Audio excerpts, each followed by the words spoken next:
Blog Talk Radio.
Hi, this is Margo. This is Monday, November 21st, 2016, and this is part 2 on who were the Essenes. I'm bringing this to everyone so that we can be educated on who these ancient people were. I'm thinking that a lot of the Essenes have reincarnated now. I've met a few people who believe that they were part of the Essene group simply because of belief, lifestyle. They also have conscious memory of being alive then. Some of these people feel like they had a really strong connection with Jesus. I know even back when he was alive, and I feel the same way.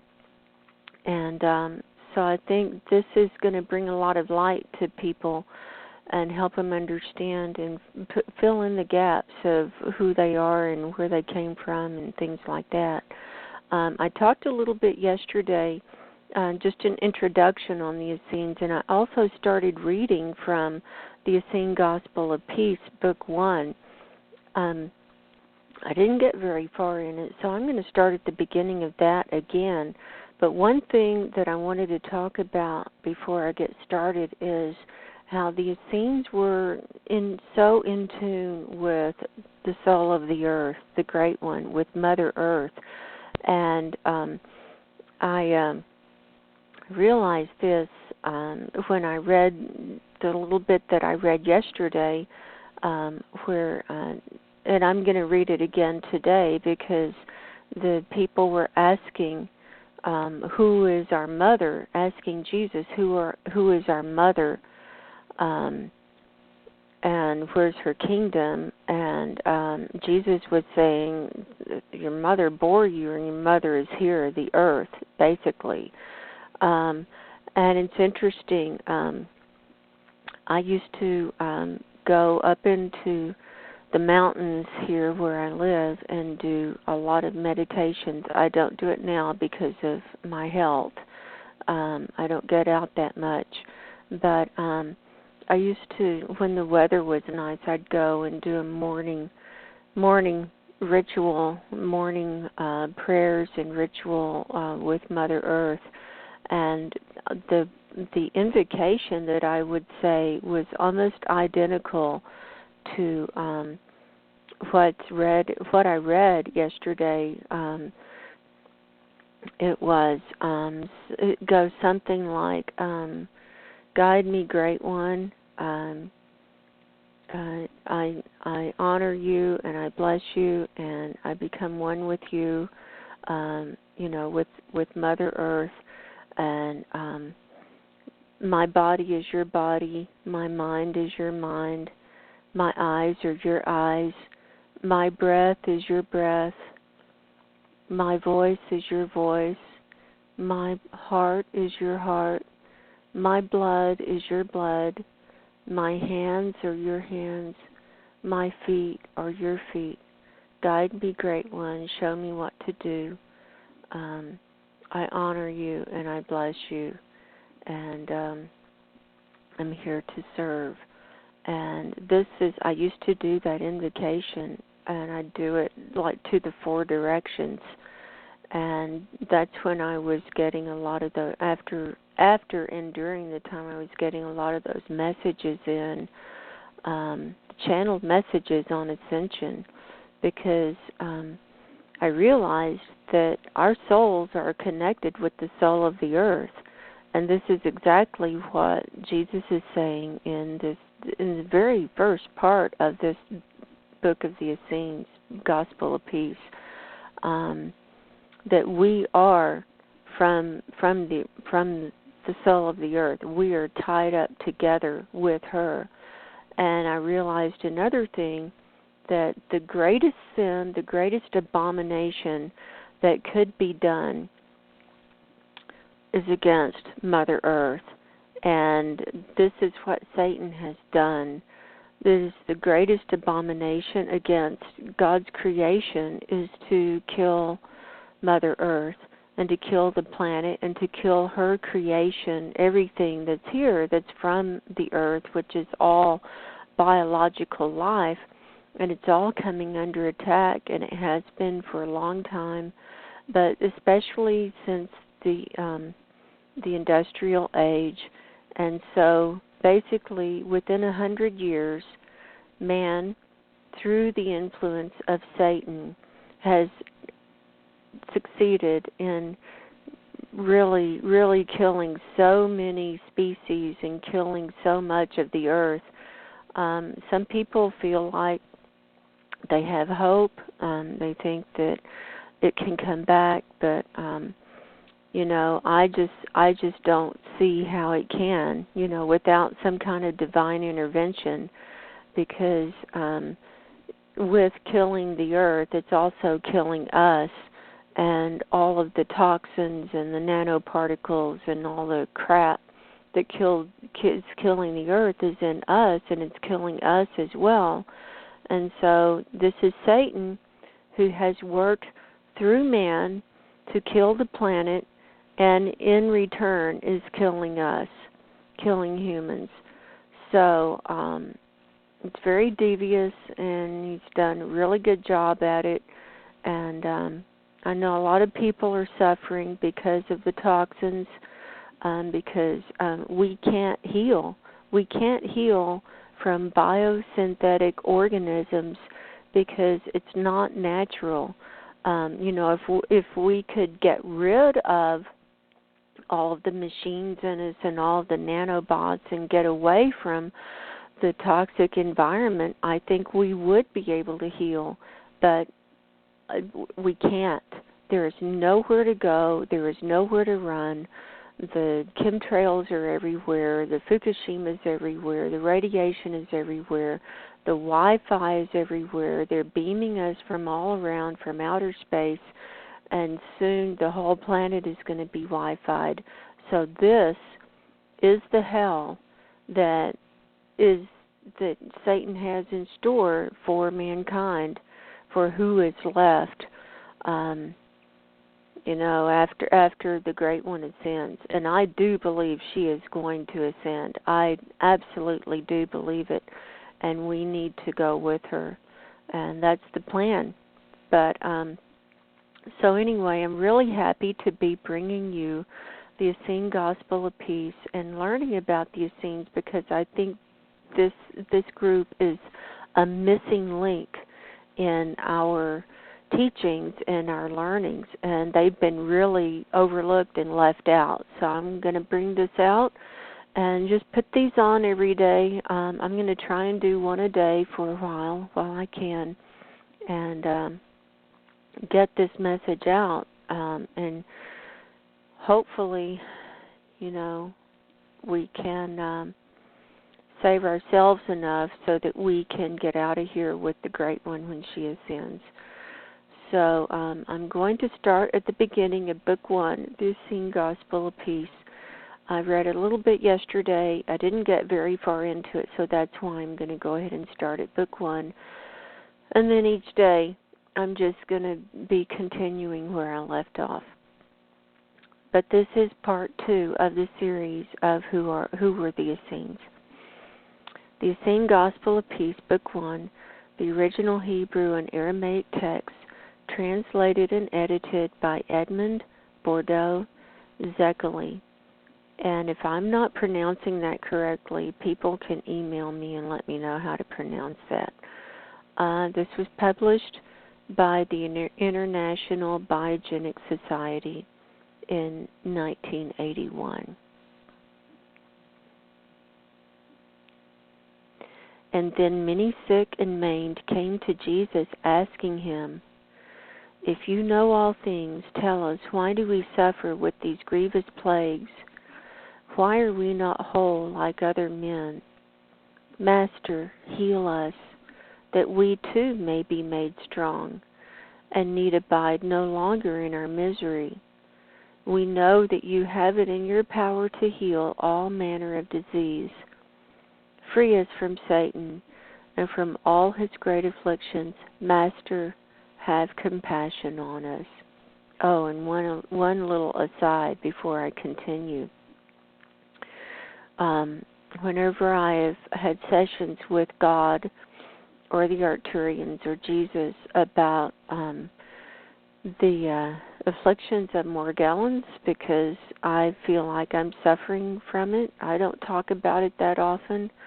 I've been saying, is there a cure? Is there a cure? They all say there is no earthly cure for it, but the only way to kind of circumvent a lot of the symptoms is to raise your vibrations, and to do it through prayer, meditation. Well, and they also said, get your diet as pure as possible, and keep away from as many toxins as possible.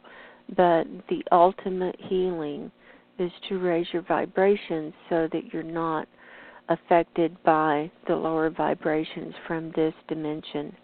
And I've been trying so hard. It's not easy, and I know a lot of people are suffering from this. But, we have to keep doing what we can do spiritually and focus on what we can do and not what we can't do. All right. And Jesus answered, "Happy are you that you hunger for the truth, for I will satisfy you with the bread of wisdom. Happy are you that you knock, for I will open to you the door of life. Happy are you that you would cast off the power of Satan, for I will lead you into the kingdom of our mother's angels, where the power of Satan cannot enter." And they asked him in amazement, "Who is our mother, and which her angels, and where is her kingdom?" And Jesus answers, "Your mother is in you, and you in her. She bore you, she gives you life. It was she who gave to you your body, and to her shall you one day give it back again. Happy are you when you come to know her and her kingdom. If you receive your mother's angels, and if you do her laws. I tell you truly, he who does these things shall never see disease. For the power of our mother is above all, and it destroys Satan and his kingdom, and has rule over all your bodies and all living things. The blood which runs in us is born of the blood of our earthly mother. Her blood falls from the clouds, leaps from the womb of the earth, babbles in the brooks of the mountains, flows wide in the rivers of the plains, sleeps in the lakes, rages mightily in tempestuous seas." So that's the water. The air which we breathe is born of the breath of our earthly mother. Her breath is azure in the heights of the heavens, sows in the tops of the mountains, whispers the leaves of the forest, billows over the cornfields, slumbers in the deep valleys, burns hot in the desert. So that's the air. The hardness of our bones are born in the bones of our earthly mother, of the rocks and of the stones. They stand naked to the heavens on the tops of mountains, or as giants that lie sleeping on the sides of the mountains, as idols set in the desert, and are hidden in the deepness of the earth. So that's the rocks. The tenderness of our flesh is born of the flesh of our earthly mother, whose flesh waxes yellow and red in the fruits of the trees, and nurtures us in the furrows of the fields. So that's the foliage. Our bowels are born of the bowels of our earthly mother, and are hid from our eyes like the invisible depths of the earth. So that's like the caves and the caverns. The light of our eyes, the hearing of our ears, both are born of the colors of the sounds of our earthly mother, which enclose us about as the waves of the sea a fish, as the eddying air a bird. That's the ethers. I tell you in very truth, man is the son of the earthly mother, and from her did the Son of Man receive his whole body, even as the body of the newborn babe is born of the womb of his mother. I tell you truly, you are one with the earthly mother.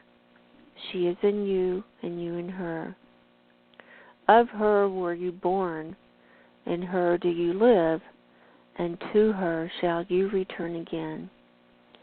Keep therefore her laws, for none can live long, neither be happy, but he who honors his earthly mother and does her laws. For your breath is her breath, your blood is her blood, your bone her bone, your flesh her flesh, your bowels her bowels, your eyes and your ears are her eyes and ears. So that's like the invocation that I was doing years ago. I tell you truly, should you fail to keep one only of all these laws, should you harm but one only of all your body's members, you shall be utterly lost in your grievous sickness, and there shall be weeping and gnashing of teeth. And this is what's happening now. I'm just interjecting as I go along. I can't help it. This is exactly what's happening now because we have violated the laws of Mother Earth and the laws of the universe and the laws of God. We have violated them by all of the GMOs and the chemtrails and the toxins and the chemicals, and it's coming back to haunt us to the point where I just don't know how it's gonna be healed. I just don't know. I mean, if we could get rid of the toxins and get rid of the nanobots, maybe we might have a chance, but they're everywhere. I tell you, unless you follow the laws of your mother, you can in no wise escape death. Oh, and another thing, Hawking says human race has 1,000 years left on the planet. I don't believe we have that long, and he says we have to go into outer space in order to survive. So we're going to take all of our pollution, all of our dirty laundry with us to another planet and pollute that one. Good luck with that. I just think we need to ascend spiritually so that we can and ask for forgiveness for the sins we've done to Mother Earth and to the soul of the earth, and see if we can learn from our mistakes rather than taking all of our mistakes and all of our dirty laundry with us and all of our killing and maiming and slaying of everything. We don't need to be allowed to go to other planets to rape and pillage and spoil and kill another living great soul. That's what I think. So I continue. And he who clings to the laws of his mother, to him shall his mother cling also. She shall heal all his plagues, and he shall never become sick. Now see, this is how it was meant to be in the beginning. This is how it was meant to be. She gives him long life and protects him from all afflictions, from fire, from water, from the bite of venomous serpents. For your mother bore you, keeps life within you. She has given you her body, and none but she heals you. Happy is he who loves his mother and lies quietly in her bosom. That's meditation. For your mother loves you, even when you turn away from her. And how much more shall she love you if you turn to her again? I tell you truly, very great is her love, greater than the greatest of mountains, deeper than the deepest seas, and those who love their mother, she never deserts them, as the hen protects her chickens, as the lioness her cubs. As the mother her newborn babe, so does the earthly mother protect the Son of Man from all danger and from all evils. That's where I ended yesterday.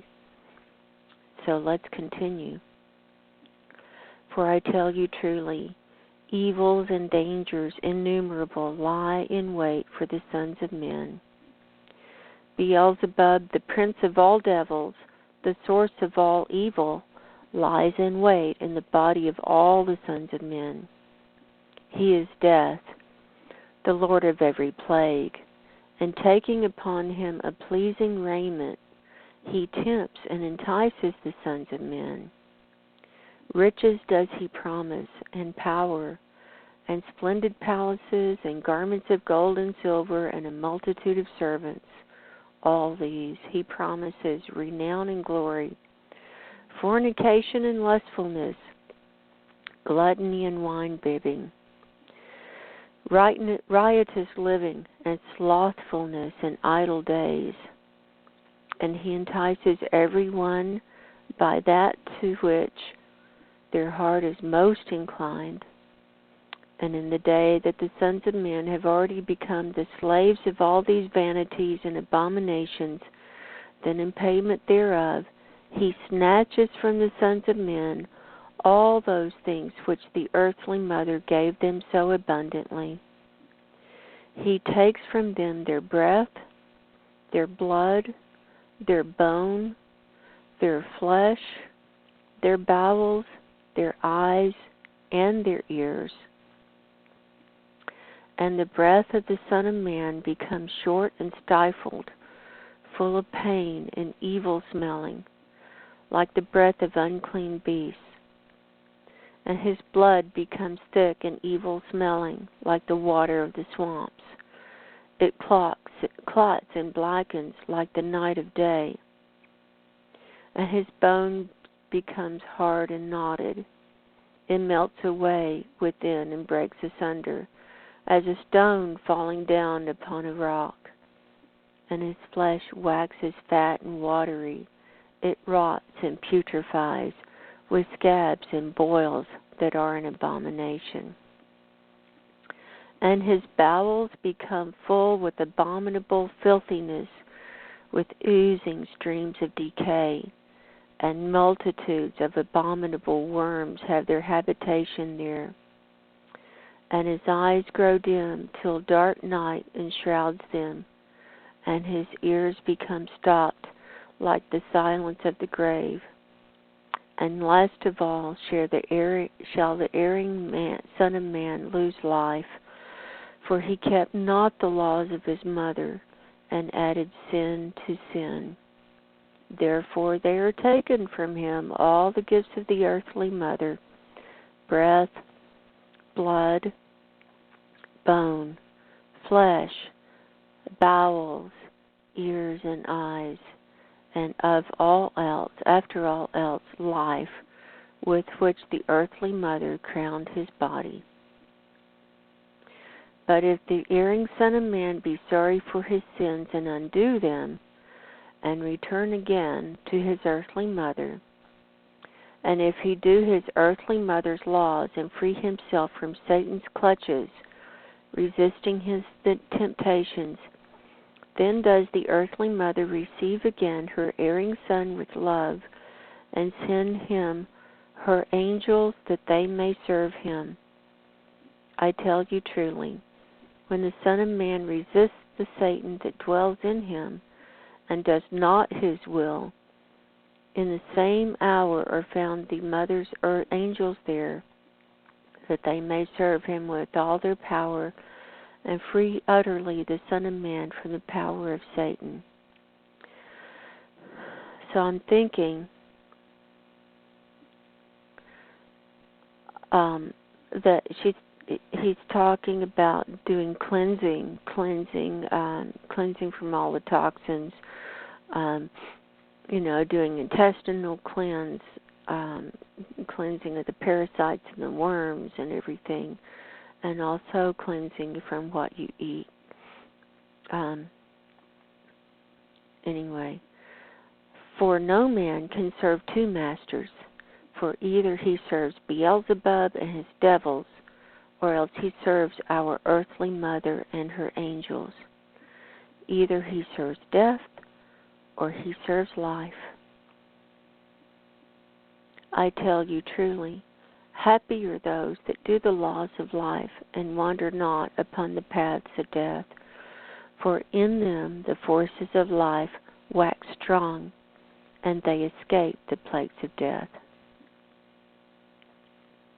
And all those round about him listened to his words with amazement, for his words were with power, and he taught quite otherwise than the priests and scribes. And though the sun was now set, they departed not to their homes. They sat round about Jesus and asked him, Master, which are these laws of life? Rest with us a while longer and teach us. We would listen to your teaching, that we may be healed and become righteous. And Jesus himself sat down in their midst and said, I tell you truly, none can be happy except he do the law. And the others answered, We will do the law of Moses, our lawgiver, even as they are written in the Holy Scriptures. And Jesus answered, Seek not the law in your Scriptures, for the law is life, whereas the Scriptures are dead. I tell you truly, Moses received not his laws from God in writing, but through the living Word. The law is living Word of living God to living prophets for living men. In everything that is law that is life is the law written. You find it in the grass, in the tree, in the river, in the mountain, in the birds of heaven, in the fishes of the sea. But seek it chiefly in yourselves. For I tell you truly, all living things are nearer to God than the Scripture, which is without life. God so made life and all living things that they might by the everlasting word teach the laws of the true God to man. God wrote not the laws in the pages of books, but in your heart and in your spirit.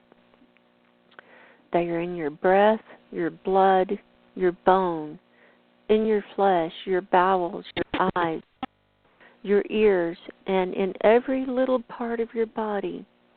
They are present in the air, in the water, in the earth, in the plants, in the sunbeams, in the depths, and in the heights. They all speak to you, that you may understand the tongue and the will of the living God. But you shut your eyes that you may not see, and you shut your ears that you may not hear. I tell you truly that the Scripture is the work of man, but life and all its hosts are the work of God. Wherefore do you not listen to the words of God which are written in his works? And wherefore do you study the dead Scriptures which are the work of the hands of men? I'm going to stop there. And just before I end here, when I started going into the forest on a really regular basis about 11 years ago, that's when I started communicating with the trees. I started, like crying out and praying and asking for guidance. And I was with these huge pine trees in the forest, and I would lean up against them, and I started feeling energy coming into my head from the trees. And that's when it began, and I started opening up more and more and more. And then I started getting messages from the trees and realized that, if the trees, they can have a limb cut off, but they keep growing, and that they have the wisdom and the knowledge to keep regenerating. And that wisdom and knowledge is in us, too, and in our DNA, but it's been locked off. But this is kind of where my journey with going within, strictly within, to get my own answers began. And so this is relates to the Essene Gospel, and where Jesus is saying, go to what is living in order to find your answers, and your answers are within you. So I'm going to sign off for today. I hope you enjoyed our message. I will continue with the Essenes. I'm getting a lot out of this as I'm sharing these teachings with you. My website is margoshealingcorner.com. I'm a hypnotist, holistic life coach, and spiritual healer. And in the last few months, I've been focusing on removal of implants of all kinds and doing energetic healing with my clients and having amazing success. I offer a free screening session for people who want to work with me, and we can see if we want to work together and see what you want to do. I work worldwide with people by phone or on Skype, and I'm located in the U.S. in Pacific time zone. And my YouTube channel is Margo's Healing Corner. So I hope you enjoyed my message for today, and be safe.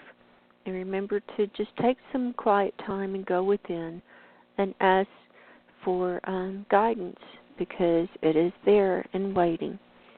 God bless. Until next time, be safe. Take care. Goodbye.